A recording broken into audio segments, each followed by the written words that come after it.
Dear students, today I am going to discuss with you the very famous poem by John Milton, that is On His Blindness. Let me tell you that, dear students, this poem is given in your BA second semester syllabus, and the name of the paper is English Poetry. Okay, and unit number 4, John Milton's On His Blindness, is given in unit number 4 of BA second semester English syllabus. Okay, so let me first of all tell you something about the poem. That this poem is an autobiographical poem on his blindness. As you can see from the name, that the poem is about the blindness of the poet. Many of you may know about this fact that Milton has become blind at the age of 44 in 1652. These are the dates of Milton. He was born in 1608 and he died in 1674, and he has become blind at the age of 44 in 1652. So it is considered that he has composed this poem when he became completely blind, and it is considered the year of 1655 when he has composed this poem. And these are some facts that you may know, you should know about this poem, because in your exam you will have very short answer type question or MCQ type question.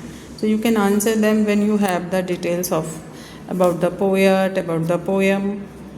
Okay, so this poem was published in Milton 1673 poems करके एक collection था 1673 में Milton का, उसमें ये poem publish हुई थी.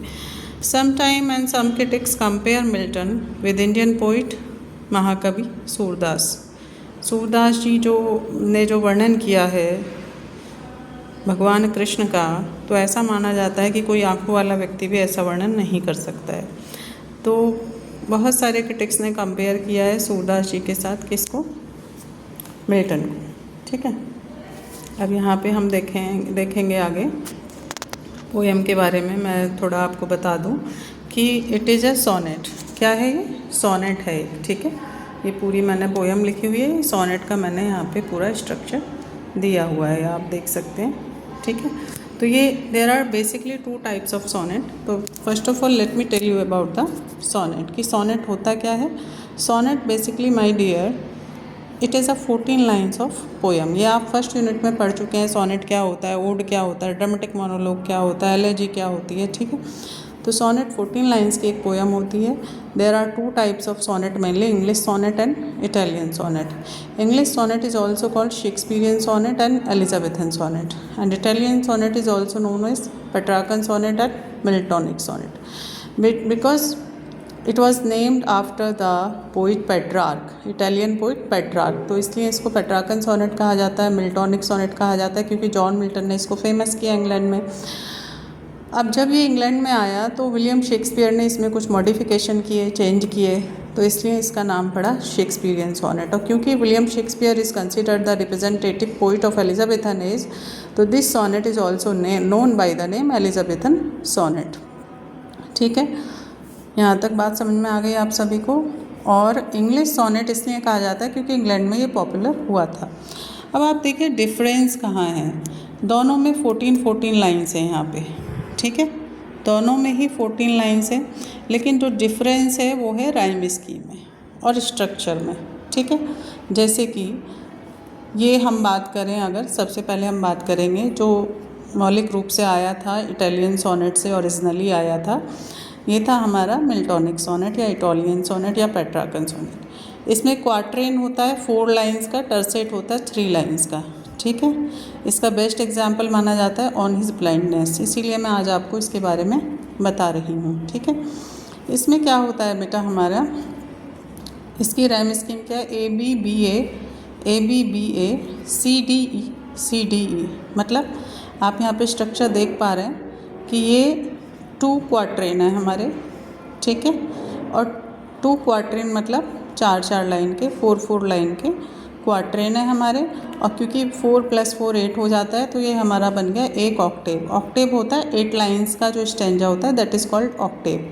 ठीक है, ये क्वार्ट्रेन नंबर 1, ये क्वार्ट्रेन नंबर 2, और यहाँ पे जो पहला क्वार्टरेन है उसके बाद में यहाँ पॉज होता है, ठीक है। अब इसका एग्जाम्पल यहाँ पे देख सकते हो तुम, देखिए A B B A B B है, फिर यहाँ पॉज है, उसके बाद में फिर ये टर्सेट है सी डी ई, ठीक है, इसलिए इसके साथ में समझा रही हूँ। तो ये इसका एग्जाम्पल माना जाता है। तो यहाँ पे जो पॉज होता है, एक पॉज तो यहाँ पे होता है 4 लाइंस के बाद हल्का सा पोज लेता है पोइट, जिसको सेजुरा भी बोलते हैं, ठीक है, लिटरेरी लैंग्वेज में इसको सेजुरा भी बोलते हैं। उसके बाद जो दूसरा पॉज होता है 8 लाइंस के बाद होता है, ठीक है, इसको चेंज ऑफ इमोशंस होता है, यहाँ पे सडन चेंज आता है पोइट के इमोशंस में, वो अभी हम जब ऑनेस्ट ब्लाइंडनेस पढ़ेंगे तब आपको समझ में आ जाएगा। उसके बाद में एक ऑक्टेव और एक सेस्टेक्ट होता है इसमें, ऑक्टेव में 8 लाइन है, सेस्टेक्ट में कितनी लाइन होती हैं, 6 लाइन्स होती हैं। ये सब चीज़ें आपको याद करनी पड़ेंगी, सेस्टेक्ट क्या होता है, टर्सेट क्या होता है, ऑक्टेव क्या होता है, क्वार्टरन क्या होता है, कॉपलेट क्या होता है, ठीक है। तो इसमें 2 टर्सेट होते हैं, tercet number 1, tercet number 2, C D E, ये इसकी राइम स्कीम होती है। राइम स्कीम तो शायद आप सभी बच्चे जानते होंगे, मैं पहले भी अपने कई वीडियोज़ में बता चुकी हूँ। जो एंड में जो वर्ड होता है किसी लाइन, जैसे मान लीजिए ये पोएम है, when I consider how my light is spent, तो आप देखेंगे spent, wide, hide, soul, bent, है ना। तो ए बी बी ए, ठीक है, सोल नहीं है, इसके एंड में बेंट है, स्पेंट, वाइड, हाइट, बेंट, ठीक है, ए बी बी ए। आगे देखेंगे present, child, denied, prevent, A B B A, ठीक है, नीड, बेस्ट, स्टेट, ठीक है, C D E, speed, rest, wait, है ना, सी डी ई। तो इस तरह से राइम स्कीम हम इसकी निकालते हैं किसी भी पोएम की, ठीक है। और सब पोएम की राइम स्कीम निकाली जा सकती है इसी मेथड से। तो ये आपका हो गया इटालियन सोनेट, जो कि मैं आपको पढ़ाऊंगी भी। अब ये आपका हो गया शेक्सपियरियन सोनेट। शेक्सपियरियन सोनेट जिसको हम इंग्लिश सोनेट भी कहते हैं, इसमें चेंज क्या हुआ, देखिए लाइंस यहाँ भी 14 है, यहाँ भी 14 है, लेकिन चेंज क्या हुआ, चेंज ये हुआ कि यहाँ पे हमारे यहाँ पे हमारे 3 क्वार्टरेन है, ठीक है, वहाँ पे हमारे थे 2 क्वार्टरेन और 2 टर्सेट, 8 + 6 14, यहाँ पे हमारे क्या है 3 क्वार्टरेन है, quarter number 1, quarter number 2, quarter number 3, और एक कपलेट है।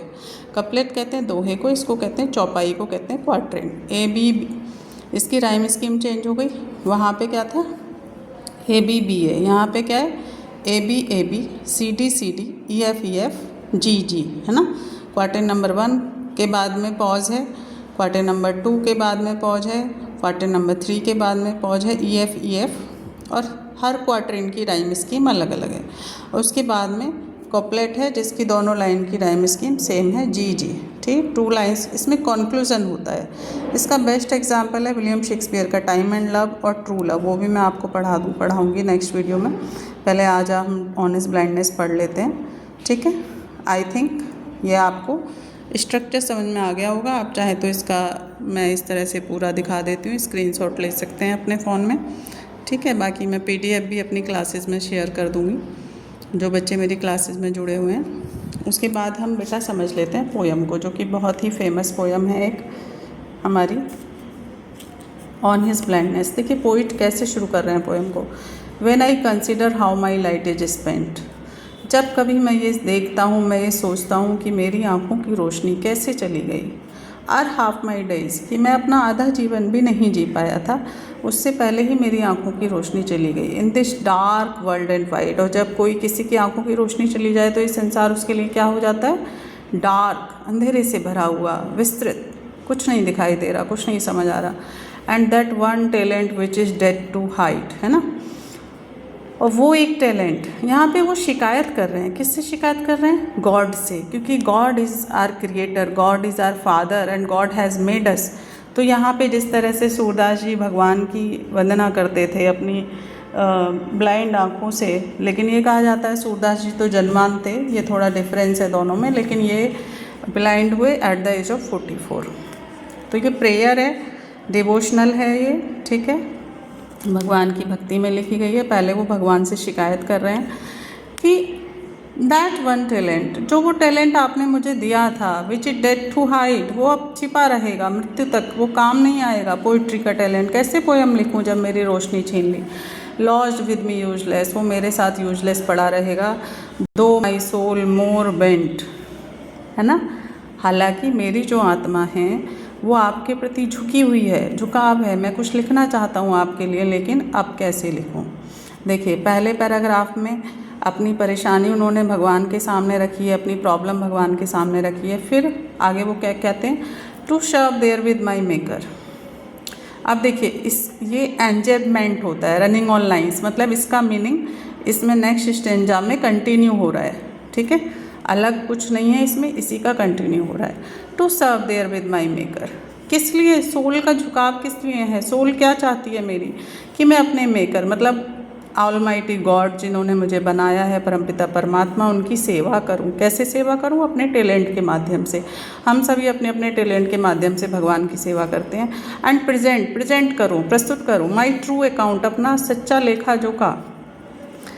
हो सकता है लीस्ट ही रिटर्निंग चाइल्ड, है ना, doth God exact day labour, है ना, कहीं ऐसा ना हो कि मैं भगवान के सामने कुछ भी ना प्रस्तुत कर पाऊँ, अपने टैलेंट को यूज ना कर पाऊँ, और जब मैं वापस जाऊँ तो भगवान मुझे डांटे, है ना। फिर वो अपने आप से ही क्वेश्चन पूछ रहे हैं, देखिए अपनी आत्मा से ही सवाल जवाब कर रहे हैं। वो क्या कहते हैं, डथ मतलब डज के लिए आया है, एलिजाबेथन इंग्लिश है ये। Does God exact day labour, light day night, question mark. आप देख रहे हैं इंटरोगेटिव सेंटेंस है। तो क्या कह रहे हैं कि क्या भगवान उनसे भी परिश्रम की उम्मीद करता है, डे लेबर की उम्मीद करता है, जिनकी रोशनी छीन लेता है ना। क्या भगवान जिनकी रोशनी छीन लेता है उनसे भी ये उम्मीद करता है कि वो डे लेबर करें। डे लेबर मतलब रोशनी वाला काम करें। तो मैं कैसे लिखूं जब भगवान ने मेरी रोशनी छीन ली। आई फॉन्डली आस्क, वो कहते हैं मैं अक्सर ये क्वेश्चन पूछता हूँ अपने आप से, बट पेशेंस टू प्रिवेंट, लेकिन मेरा जो धैर्य है मुझे रोक देता है। अब देखिए जब बेटा हम भगवान से कोई नाराज़गी होती है, कोई शिकायत होती है, तो हमारे अंदर से ही आवाज़ आती है, हमारी आत्मा ही परमात्मा है, तो हमारे अंदर से ही आवाज़ आती है, आंसर आता है, भगवान ही हमें प्रेरित करते हैं उस आंसर के लिए, ठीक है। तो आगे कहते हैं पेशेंस, मेरा धैर्य मुझे रोक लेता है। अब देखिए इन दो स्टेंजा में शिकायत है, ठीक है। अब आगे टर्सेट में देखिए सडन चेंज, यहाँ पे हमने क्या पढ़ा था कि जो 2 क्वार्टरिन के बाद में क्या होता है, चेंज ऑफ इमोशन आता है। तो अब यहाँ चेंज ऑफ इमोशन आएगा, क्या आएगा, लाइन नंबर 9 में क्या कहते हैं, दैट मर्मर सून रिप्लाइज, फुसफुसाहट आती है, धीरे से आवाज़ आती है, जल्दी ही मेरे अंदर से क्या आवाज़ आती है, God does not need, God को आवश्यकता नहीं है किस चीज़ की, आइदर मैंस वर्क और हिज ओन गिफ्ट्स, ना तो किसी व्यक्ति के परिश्रम की, ना ही उपहारों की। फिर गॉड को किस चीज़ की ज़रूरत है, वो कहते हैं हम गॉड हमारे उपहारों का भूखा नहीं बैठा है, गॉड को नहीं चाहिए हमारे उपहार, गॉड को नहीं चाहिए हमारे परिश्रम। कौन कह रहा है, ये आवाज़ आ रही है अंदर से, आत्मा की आवाज़, परमात्मा की आवाज़। तो क्या कहते हैं, who best bear his mild yoke, mild yoke से अब यहाँ क्या मतलब है, माइल्ड माने सॉफ्ट, योग कहते हैं बेटा जैसे हल होता है ना, हल के नीचे बैल होता है जब वो खेतों में काम करता है, तो इसी तरह से भगवान हमारे जीवन में जो छोटे मोटे दुख देता रहता है, हम अगर उनको सहते हैं बिना शिकायत किए, दे सर्व हिम बेस्ट। समझ में आ रहा है, वही ईश्वर की सच्ची सेवा है कि अगर जीवन में कोई दुख आए, कोई परेशानी आए, कोई प्रॉब्लम आए, तो उसको भगवान का प्रसाद समझ के, भगवान की इच्छा समझ के उसको हंसते हंसते हमें सहना है, वही असली सेवा है। ये नहीं जरा सी परेशानी आई विचलित हो गए, नहीं नहीं नहीं, ऐसा नहीं होना चाहिए। हिज स्टेट, आगे वो उनकी आत्मा क्या आंसर दे रही है, हिज स्टेट जो भगवान का राज्य है, साम्राज्य है, इज किंगली, वो बहुत विशाल है, राजा महाराजाओं जैसा है। लाइन नंबर 12 देखेंगे, thousands at his bidding speed, है ना। उनकी आत्मा उनसे कह रही है कि तुम्हें क्या लग रहा है तुम अकेले सेवक हो, कि तुम पोएट्री नहीं लिखोगे तो भगवान का साम्राज्य रुक जाएगा, नहीं नहीं ऐसा नहीं है। हजारों लोग खड़े रहते हैं एक इशारे के इंतजार में, post over land and ocean without rest, है ना, जो धरती पे समुद्र में बिना रुके अथक परिश्रम कर रहे हैं, अथक परिश्रम कर रहे हैं। ईश्वर देखो बेटा ये सृष्टि कैसे चल रही है, ऐसी सृष्टि ऐसे ही नहीं चल रही है, बहुत बहुत भगवान की, कहते हैं ना भगवान की बड़ी निराली महिमा है, पूरा संसार चल रहा है। The God is handling a whole universe without any break है, ठीक है। they also serve who only stand and wait, है ना। तो क्या कहते हैं कि भगवान केवल उन्हीं की भक्ति नहीं मानता जो दिन रात मंदिरों में जाते हैं, कीर्तन करते हैं या उनके लिए भजन गाते हैं।